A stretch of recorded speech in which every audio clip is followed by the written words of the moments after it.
కోట శ్రీనివాసరావు గారు ఒక గొప్ప విలక్షణ నటుడు. అలాగే నవరసాలని కూడా వెండి తెరపై అద్భుతంగా పండించి తెలుగు నాట ఒక అద్భుతమైన పేరు తీసుకురావడం జరిగింది. అనేక వందలాది సినిమాలో ఆయన జీవించాడా అనే విధంగా ఆయన నటించి మనందరినీ కూడా మెప్పించాడు. విలనిజంలో హాస్యాన్ని జోడించి అద్భుతంగా పండించడం జరిగింది. అలాగే మన తెలుగు నాట కామెడీ సంబంధించిన ఒక స్థాయిని చాలా పై స్థాయికి తీసుకొచ్చి దేశంలోనే ఏ భాషకి లేని విధంగా ఆ కామెడీ సంబంధించిన పండించడంలో ఆయన ప్రముఖ పాత్ర పోషించడం జరిగింది. ముఖ్యంగా భారతీయ జనతా పార్టీకి ఆయనకి ఎనలేని సంబంధం ఉంది. మొదటి నుంచి జాతీయవాద ఆలోచనతో నడుస్తూ మన ధర్మం పట్ల, భాష పట్ల అత్యంత మక్కువ కలిగి ఏ విషయాన్నైనా నిర్భయంగా మాట్లాడే ఒక వ్యక్తిత్వం అనేది.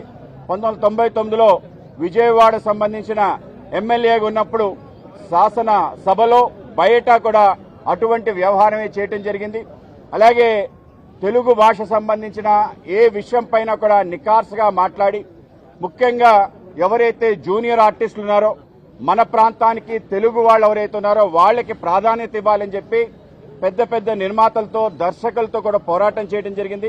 ఎక్కడ కూడా బేషిజాలు లేకుండా మన వాళ్ళని, మన ఇండస్ట్రీ ఇక్కడికి వచ్చింది కనుక మన వాళ్ళకి ప్రాముఖ్యత ఇవ్వాలని చెప్పి పోరాటం చేయడం జరిగింది. మా సంబంధించిన సంస్థలో ఏదైతే బయట నుంచి వచ్చి ఇక్కడ ప్రచారం చేసి ముందుకెళ్లే శక్తుల్ని కూడా అడ్డుకోవటంలో ప్రముఖ పాత్ర పోషించాడు.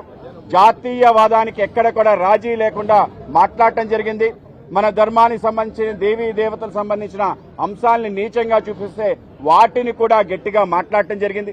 అలాగే ప్రాంతీయ భేషజాలు లేకుండా అన్ని ప్రాంతాలకు సంబంధించిన మాండలికాల్లో మాట్లాడాలి అంటే కోట శ్రీనివాసరావు గారే పెట్టింది పేరు.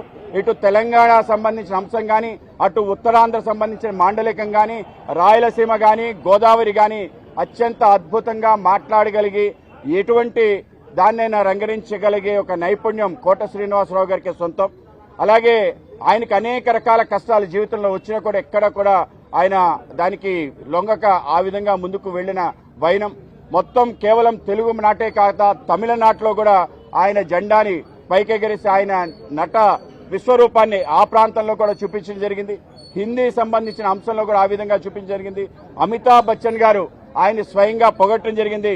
ఇంత అద్భుతంగా నటిస్తున్నామని చెప్పి నీ దగ్గర నేను లెసన్స్ నేర్చుకోవాలని చెప్పి బాహాటంగా మాట్లాడటం, ఇటువంటి అనేక రకాల ఉద్దాంతాలున్నాయి. అటువంటి గొప్ప వ్యక్తిత్వం కలిగిన కోట శ్రీనివాసరావు గారు లేరనేది యావత్ తెలుగు జాతికి తీరని లోటు. భారతీయ జనతా పార్టీ కూడా ఒక మంచి వ్యక్తి, అనేక విషయాల్లో సామాజిక స్పృహ కలిగి అనేక రకాల విషయాల్లో ముందుండి నడిచే కోట శ్రీనివాసరావు లేవటం మా పార్టీ కూడా తీవ్ర నష్టంగా భావిస్తూ ఆయన కుటుంబ సభ్యులకి ప్రగాఢ సానుభూతి తెలియజేస్తూ ఆయన ఆత్మకి సద్గతులు ప్రాప్తించాలని ఆ భగవంతుని ప్రార్థిస్తున్నాను.